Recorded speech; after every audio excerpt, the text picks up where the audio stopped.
സ്കൂളിൽ നടന്ന independence day സെലിബ്രേഷനെ കുറിച്ചുള്ളതാട്ടോ ഇന്നത്തെ വീഡിയോ. രാവിലെ 8:15 സ്കൂളിൽ പതാക ഉയർത്തി. അതിനുശേഷം 2 ബസ്സുകളിലായി ഞങ്ങൾ അങ്കമാലി നഗരസഭ സംഘടിപ്പിക്കുന്ന റാലിയിൽ പങ്കെടുക്കാൻ വേണ്ടി പോയി. ടീച്ചേഴ്സും കുട്ടികളും PTA മെമ്പേഴ്സും എല്ലാവരും ഉണ്ടായിരുന്നു.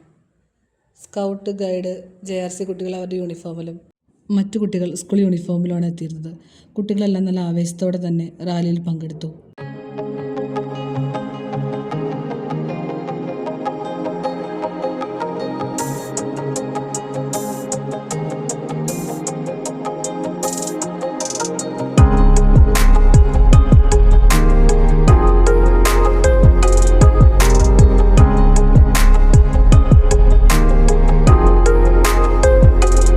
റാലിക്കിടയിൽ പൊന്നൂനെ കണ്ടായിരുന്നു. ഈ പ്രാവശ്യം പൊന്നു പോലീസിൻ്റെ വേഷത്തിലായിരുന്നു. പൊന്നൂനെയും കുറച്ച് നേരം കൂടെ കൂട്ടി. ഞങ്ങൾക്ക് റാലിയിൽ സെക്കൻഡ് പ്രൈസ് കിട്ടി. ആ സന്തോഷത്തിൽ ഞങ്ങളെല്ലാം തിരികെ സ്കൂളിലെത്തി.